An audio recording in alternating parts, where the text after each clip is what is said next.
In many ways, Judaism's very survival has been predicated on decisions and halakhic rulings of the leading Jewish sages in any given generation. Their rulings have served to literally save the Jewish community countless times throughout history. During the time of the Maccabees, after a mindless slaughter of Jewish families hiding in a cave on Shabbat, the Jews were permitted to take up arms even on that holy day if threatened. And in the time of Alexander the Great, Shimon HaZedek, Simon the Just, saw it fit to wear the high priest vestments beyond the temple precincts, causing Alexander to bow to him and enabled the Jews to have the Greeks deal amicably with them during his reign. And at the time, other halakhic rulings were installed, like naming Jewish boys Alexander or variants thereof to avoid statues of him being erected in the temple itself. And during the Roman siege of Jerusalem, Rabban Yochanan ben Zakkai's quick thinking won the admiration of Vespasian, Rome's new emperor, that ultimately led to the establishment of a house of study in Yavne and the preservation of Torah during one of Israel's darkest moments. Not for nothing does it say in Devarim 17:9-11, "You are to go to the priests and the judge who preside at the time and inquire of them, and they will give you a verdict. You shall do according to the sentence which they pronounce upon you in that place. Do not turn aside to the right or to the left from that decision that they declare to you." We are also assured that a lawgiver will never depart from between the feet of Yehuda until Shiloh comes, and that comes from Bereshit 49:10. Shiloh, incidentally, is one of the many titles of Mashiach. These men were the cream of the crop of the Jewish nation and of the human race in general. If one studies their lifestyles, conduct, and teachings, you will see men of impeccable character with sharp Torah-centric minds. In recent years, a Jewish sage has come onto the scene with some halakhic rulings that drew so much attention that it literally put his life in danger. His method of ruling was truly unique. When confronted with a question on a topic, his answers were totally devoid of any form of political correctness, popular cultural influence, or even fear of the subtle shifts in perception of normalcy in the Jewish world. He never postured his answers to cater to the individual sensibilities of a person asking the question, paying no regard to his station in life, profession, or even level of influence. He once wrote, "My entire worldview stems only from knowledge of the Torah without any mixture of outside ideas, whose judgment is truth, whether it is strict or lenient. Arguments derived from foreign outlooks or false opinions of the heart are nothing." Join me now as we look into the fascinating life and teachings of Rabbi Moshe Feinstein.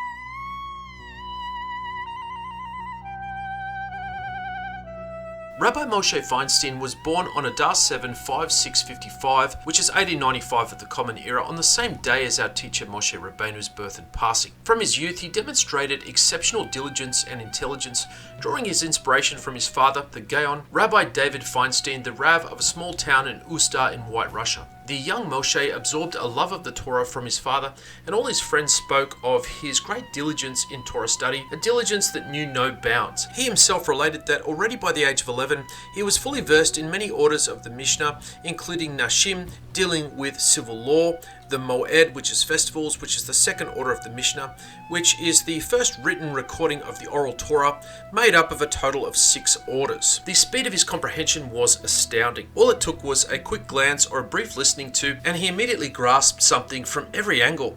His brother-in-law, Reuven Levovitz, said that he was downtown with Rabbi Moshe, surrounded by skyscrapers, and he said, "I was stunned when Rabbi Moshe glanced up at one of them and accurately gauged how many floors it had. When I asked him how he did it, he very simply said, 'I count by the dozens.'" When he was still young, he became the Rav and father of the Beit Din of Lublin in the Minsk region of White Russia. There he remained as a Rav during the first years of the Communist Revolution, despite the government's persecution of rabbis. He continued his studies with great diligence, although his entire family lived in a small room adjoining the only remaining synagogue in Lublin. He managed to sit down in a corner to study, oblivious to all else. In 1936, he succeeded in leaving the Soviet Union with his family and moved to the United States, where he settled in New York. York. He became the Rosh Yeshiva of Tiferet, Jerusalem, remaining as such for the rest of his life.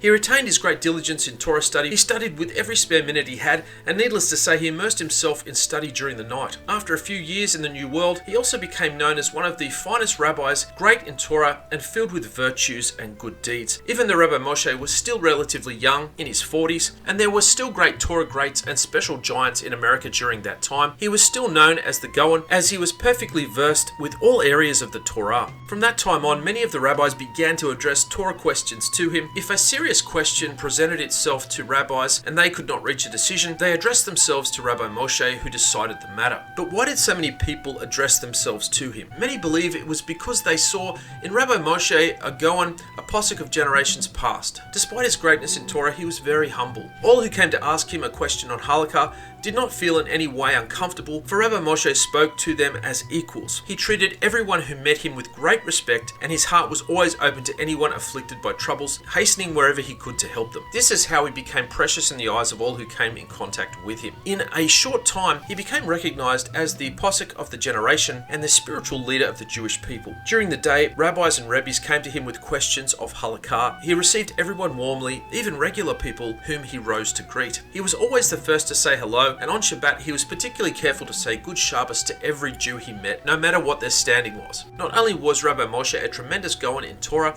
he was also a Gaon in humility. He had a heart of gold, and he loved all men, for they are created in the image of Elohim. He would normally open up a folding bed 2 o'clock in the afternoon, in which he would lay down for about 45 minutes. It once happened that a man saw him studying at that time rather than laying down as usual. He approached Rabbi Moshe and asked him why he had deferred from his normal behavior, and he simply responded, "Your young son, 3 years old at the time, came to me and said that he wanted to lie down on the bed, so I got up and let him sleep. Your son made me study additional Torah." He then added, with a smile coming to his lips, he should be thanked for it. The man then approached the bed and saw his own son sleeping soundly. It was also during the summer that someone saw Rabbi Moshe dealing with questions at length without consulting a book.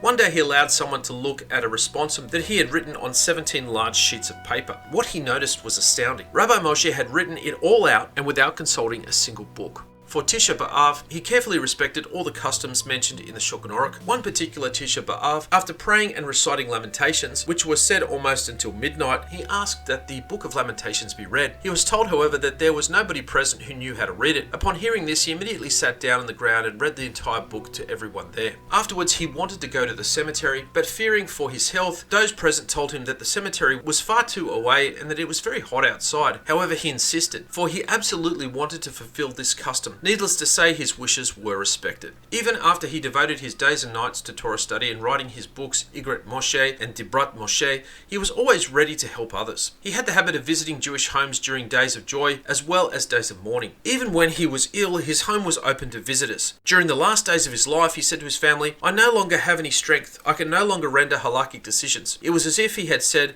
"My role in life has ended." 8 years before his passing, his doctors wanted to implant a pacemaker in him and ask him for some time to consider the idea. He reasoned that Mashiach would soon arrive and that the Sanhedrin would return to its place in the Lishkat HaGezit, that is the chamber of hewn stone, and he was unsure if he could sit in the Sanhedrin, for Halakha does not allow an infirm man to sit there, and he wondered if a man implanted with a pacemaker is considered as being infirm or not. He pondered the question and added that it was possible, yet because of our many sins, he was taken away before the arrival of Mashiach. Rabbi Moshe was buried in Har HaMenachot cemetery in Jerusalem, next to the graves of the Belzer Rebbe and the Gaon of Tikhvin. During his life, Rabbi Moshe Feinstein faced intense opposition from Hasidic orthodoxy on several controversial decisions, such as rulings on artificial insemination and Mekitza, which is the division of men and women in synagogues. And in 1973, a book was published called Mi'anei Ligrot, comprising more than 160 refutations against the rabbi, though the book was rejected by Jewish bookstores and was actually burned by some people. For a while there, some things would touch and go, with some people closest to him carrying genuine fears for his life. You see, when Rabbi Moshe Feinstein would investigate a halakha, he would do something quite interesting. He would go back to the earliest rulings and he would work back from there, and in some cases his rulings went against halakha from later eras. Some of his pasukim included that if a woman held out her hand in greeting, that a man may shake her hand, and that an Orthodox Jew should not have any association or contact whatsoever with Reformed Jews.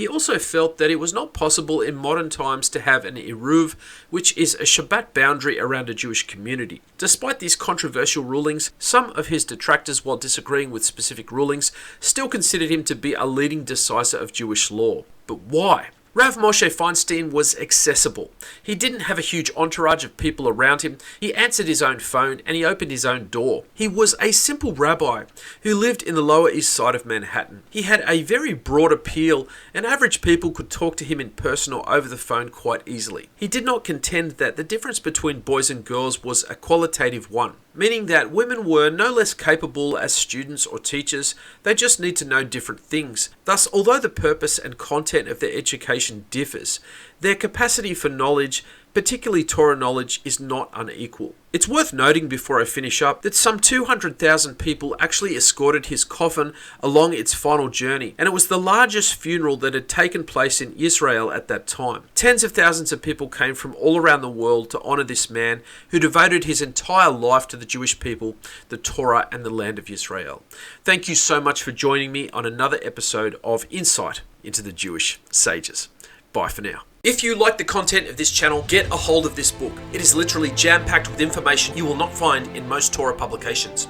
Its pages include topics like the fable of the money-hungry Jew, the lie that propelled the Holocaust, the real root of anti-Semitism, rightly dividing Mashiach, which contains startling truths about the Messiah you will not read anywhere else, Judaism in the New Testament, updated information about the creation of the Golem and the false Messiah, the commandment to wage war, the truth about the Shield of David, a compendium of all the false teachings in the Messianic movement to help you navigate what is truth, biblical capital punishment, and why you should be frightened of sinning, the significance of the land of Israel, the obligations of the student, the eye in the triangle, sanctified sex, how to think like a Jew, and much, much more. There is also an updated chapter 1, and along with all the other chapters, has hundreds of footnotes and references. This is a book that took 10 years to research and compile, and will be a welcome addition to the library of any discerning student of Torah and Mashiach. Get it today on Amazon and other online bookstores. Bye for now.